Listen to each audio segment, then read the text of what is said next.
중간값 정리는 사이값 정리라고도 할 수 있죠. 자, 이 중간값 정리는 이 함수와 방정식이 주어졌을 때 이 함수와 방정식의 관계에서 x축과의 교점이 존재하느냐, 존재하지 않느냐, 몇 개 존재하느냐, 즉 방정식으로 고쳤을 때도 역시 방정식의 근이 존재하느냐, 몇 개 존재하느냐, 존재하지 않느냐 하는 내용들을 조사하는 데 이 중간값 정리가 활용이 되죠. 그리고 더 나아가서 근이 주어졌을 때, 근과 또 임의의 x값이 주어졌을 때 근과 임의의 x값 사이에 어떤 대소관계, 즉 위치관계를 살피는 데도 이 사이값 정리, 중간값 정리의 개념이 적용이 됩니다. 일반적으로. 자, 그런 내용들을 살펴보기로 합시다. 자, 함수 fx가 다틴 구간 ab에서의 연속이라 했죠. 자, 이렇게 a, b 하면 양 끝점을 포함하죠. 포함한 상태에서 연속이야. 함수가 연속이 되어야 되고, 이때 fa, f에 같이 한다는 얘기는 양 끝점의 함수 값이 다르다는 얘기죠. 이렇게 양 끝점의 함수값이 다르죠. 그렇죠? 양 끝점의 함수값이 다르지. 여기도 똑같이 양 끝점의 함수값은 다르게 표현되어 있죠. 자, 이렇게 양 끝점의 함수값이 다르다는 전제에서 fa, f는 함수값을 얘기하죠. 자, fa, fb 함수값, 이 사이의 함수값 사이의 했으니까 여기 있는 함수값들을 얘기하죠. 그렇죠? fa, fb 사이의 임의의 실수 k라는 말은 k는 함수값을 얘기하죠. y = k. 그렇죠? 함수값을 얘기해. 자, fa, fb 사이에 함수값에 대하여 이 말이죠. 이 함수값을 성립시키는 x의 값은 c를 얘기하죠. 그렇죠? x의 값이 적어도 한 개 존재한다 이 말이야. 여기는 한 개 존재하는데 여기는 이렇게 세 개가 존재하는 케이스가 되죠. 그죠? 이렇게 적어도 한 개가 열린 구간에서 존재한다 이 말이죠. 열린 구간이란 말은 양 끝점을 제외한 범위에서 이렇게 x의 값이 적어도 한 개 존재한다 이 말이죠. 그렇죠? 자, 앞에서 중간값 정리를 설명했는데 지금은 활용 측면에서 보는 겁니다. 자, 실질적으로 문제에 이렇게 연결이 되죠. 자, fa, fb가 곱해서 음수가 되었다 이 말은 다틴 구간 ab에서 함수가 x축을 통과한다는 얘기죠. 그래야 fa, fb가 부호가 달라지지. 그렇죠? 자, 이렇게 fa, fb 통과하죠. 그죠? x축을 이렇게 이 케이스 통과하죠. 그죠?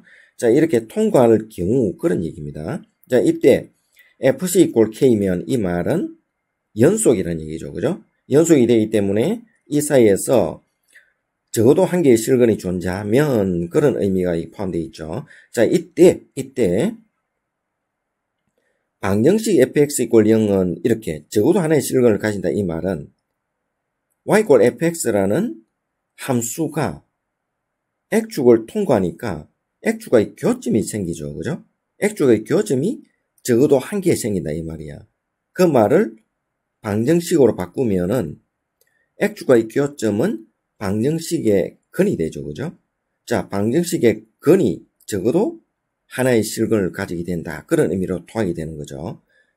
그렇죠. 자, 그렇기 때문에 여기 통과하니까 한 개, 통과하는 게 세 개 되죠. 그죠? 이처럼 여기도 마찬가지야. 직선일 경우는 이렇게, 또 곡선이라도 한 개니까, 또 이 곡선은 이렇게 통과하니까 세 개가 되죠. 그죠? 자, 이렇게 FA와 FB의 곱이 음수일 때, 즉 x축을 통과하는 그래프가 될 때, 그때 fx = 0의 즉 방정식의 근은 적어도 한 개 존재하고 또 x축과의 교점은 적어도 한 개 존재한다. 자, 이런 내용이 되겠죠. 자, 그래서 결론적으로 fx = 0이라는 방정식의 근의 존재 여부를 조사하는 데 이용되죠. 그렇죠. 그리고 y = fx라는 함수의 X축과의 교점의 여부를 조사하는데 역시 이용됐죠. 그렇죠. 자, 그러면은 이 케이스를 봅시다. 자, FA와 FB가 음수라 했는데 이때는 FA, FB가 양수일 때야. 이 말은 두 부호가 같다는 얘기죠. 자, 이렇게 이 경우 FA, FB, FA, FB X축 위에 다 있죠. 이때는 FA, FB, FA, FB X축 아래에 다 있죠. 그래서 부호가 같이. 그래서 곱하면은 양수가 되잖아. 자, 이럴 때는 fx 이꼴 0이라는 방정식과 y 이꼴 fx라는 함수가 x축과의 교점이 존재할 수도 있고 존재하지 않을 수도 있죠. 그죠? 존재할 수도 있고 존재하지 않을 수도 있죠. 함수 값이 곱이 양일 때는. 그렇죠? 이렇게 교점이 존재할 수도 있고, 즉 방정식의 근이 존재할 수도 있고 존재하지 않을 수도 있죠. 그죠? 자, 이런 케이스가 생긴다고. 자, 그래서 이때는 fx의 그래프를 정확하게 그려보면 좋지만은 개형으로라도 그릴 수 있어야 되겠죠. 그렇죠? 그래서 열린 구간 AB에서 실근을 갈 수도 있고 같지 않을 수도 있는 이 내용을 잡아낼 수가 있죠. 그렇죠? 자, 이상한 2차 방정식이 주어져 있죠. 자, 2차 방정식이 이렇게 주어져 있는데 이 두 실근이 알파벳으로 했어. 자, 그럼 이 방정식을 함수로 표현해보죠. 함수로. 자, 함수로 표현하니까 이렇게 됐지. 두 근은 알파, 베타 이렇게 되겠죠. 대소관계 있으니까. 자, 이렇게 표현됐는데 이때 말이죠. 중간값 정리하고 이거하고 어떻게 연결시키느냐 하면은 중간값 정리는 AB라는 특정한 구간을 정했죠. 그죠? 그 구간 안에서 연속함수 관계를 살펴봤는데, 자, 이 경우는 실수범위죠. 실수범위. AB가 전 실수로 확정된 거죠. 그죠? 확정된 범위니까 확정된 범위에서 그 내용을 살펴보면은, 그렇죠. AB라는 특정 구간에서 그 구간 안에서 연속이면은 함수값을, 그 사이에 있는 함수값을 만족시키는 x의 값이 적어도 한 개 존재한다 했는데 여기에서는 이 실수 범위에서 그렇죠. 실수 범위에서 여기 있는 이 함수값이 무수히 존재하잖아. 그죠? 이렇게 실수 범위에서 이 함수값을 만족하는 x의 값이 존재할 거라고. 그렇죠? 근데 여기에서 보니까 PQR에 의해서 어떻습니까? 함수값이 결정이 되죠. 그렇죠? 자, PQR에 의해서 함수값이 결정이 되는데 이 PQR이 어느 위치에 있을 것이냐를 정해란 얘기죠. 자, 근데 PQR은 PQR 순서대로 대소관계에 있어. 그러면은 이 PQR에 의해서 함수값이 결정이 되는 PQR에 의해서 함수값이 결정이 되는데 함수값은 어떻게 됩니까? 이 대소관계이기 때문에 함수값은 부호가 결정이 되죠. 그죠? 플러스냐 마이너스가 결정될 거라고. 자, 그런 상식을 여기서 알아야 됩니다. PQR이 이렇게 대소관계 주어져 있을 때 함수 값은 양이냐 음이냐 결정이 된다는 거. 자, 그런 내용으로 연결이 되겠죠. 그죠? 자, 그래서 PQR에 의해서 FP, FQ, FR이라는 이 함수 값의 부호를 결정하고 그 부호에 따라서 PQR의 위치를 알 수가 있는 거죠. 그렇죠? 자, 그러면 봅시다. P를 대입하니까 이렇게 나오고 Q를 대입하니까 이렇게 나오고 R을 대입하니까 이렇게 나왔어. 근데 PQR이 대소관계에 주어져 있으니까 마이너스 돼서 플러스가 되고 이렇게 해서 음수되고 이렇게 해서 양수가 됐어. 그럼 FP가 PQR 순서대로 있죠. 그죠? 양수니까 음수 같은 경우는 Q 한 개밖에 없잖아. 그래서 이 중간에 갈 수 있죠. 그리고 P는 순서가 왼쪽이니까 양이 여기 있고 R은 양이 여기 있고 그래서 PQR하고 알파벳다가 순서가 정해지죠. 자, 그래서 순서는 이렇게 되는데 자, 이렇게 중간값 정리를 일반적으로 표현한 거죠. 그죠? 자, 다음 함수는 특별한 조건이 없으면 모든 실수의 연속이기 때문에 자, 일반적으로 표현해서 연결시킨 겁니다. 자, 3차 함수 fx와 1차 함수가 있는데, 1차 함수 gx가 있는데, 이 두 함수의 합성 함수죠. 그죠? 자, 합성 함수의 방정식이 다 t인 구간에서 적어도 하나의 실근을 간다 이랬는데, 자, 이 관계는 중간값 정리를 그대로 옮겨 적은 거죠. 그죠? 자, 정의를 그대로 옮겨 적었다고. 자, 그럼 다르게 y 꼴 gfx라는 합성 함수가 다 t인 구간에서 적어도 하나의 x축과의 교점을 가지느냐, 갖지 않느냐. 그렇죠? 그런 내용과 같죠. 자, 그러면은 이 중간값 정리를 관찰하는데 가장 중요한 것은 뭡니까? 이 다트인 구간에서 연속이 돼야 되죠. 그죠? 연속이 보장이 돼야 되지. 그러면 hx equal gfx라는 함수로 표현했다면은 연속 조건을 우리는 충족되는지 먼저 봐야 된다고. 이 gx가 이렇게 어떻습니까? 불연속 되어 있죠. 그죠? 자, 그래서 관찰해야 되는데 합성함수로 되어 있기 때문에 합성함수의 연속 조사하는 방법을 알아야 되겠죠. 자, 우선 여기 봅시다. 이때 f는 g에 대한 정의이죠. 그죠? 자, g에 대한 f는 정의이단 말이야. 그래서 f를 먼저 관찰해야 돼. 그래서 g에 영향을 미치는 관계를 관찰해야 되지. 좌우 극한의 같고 함수가 같으면 연속이 되니까. 자, 좌극한 봅시다. f 0에 마이너스 하니까 f는 알파가 되죠. 그죠? 자, 알파가 되었어. 또 우 하니까 또 역시 우 알파가 됐죠. 함수값도 알파 되었죠. 자, 알파에서 연속이라고 할 수 있죠. 자, 연속함수잖아. 그지? 자, 그런데 이 f의 영향을 받아서 g가 결정이 되지. 그죠? 합성함수. 자, 그런데 이때 이 f가 정의역이 되는데 이때 잘 관찰해야 됩니다. 자, f 같은 경우는 여기서 쭉 올라가니까 좌우칸에서 쭉 올라가니까 어떻습니까? 분명히 알파보다는 작은 값이 되겠죠. 그죠? 자, 알파에 접근하니까 알파보다는 작은 값이 될 거라고. 밑에서 쭉 올라오니까. 그렇죠? 자, 그래서 알파 마이너스, 여기에서 값을 결정하니까 정확하게 어느 쪽에서 접근하는지를 알아야 되죠. 그죠? 자, 그래서 합성함수 할 때는 이 내용 중에, 자, 그러면은 정의역에서의 역할은 여기 알파 마이너스가 되겠죠. 그죠? 자, 알파 값보다 작은 값에서 접근한다는 얘기야. 그렇죠? 그리고 우칸도 봐. 우칸도 이렇게 쭉 가니까 알파에 접근하지만 알파보다 작은 값에 접근하게 되죠. 그죠? 자, 그래서 이것도 알파 마이너스 이 값에서 g에 접근하게 된다고. 자, 그런 의미가 있고, 이는 함수값이니까 그대로고. 그렇죠? 자, 그러면 여기 봅시다. 알파 값은 결정이 되는데 알파보다 조금 작은 값이죠. 자, 그러면 알파 있어. 알파는 3보다 크니까 여기 있다고 보면은 맞죠? 자, 여기 있다 보면은 여기에서 알파보다 조금 작은 값에 접근해.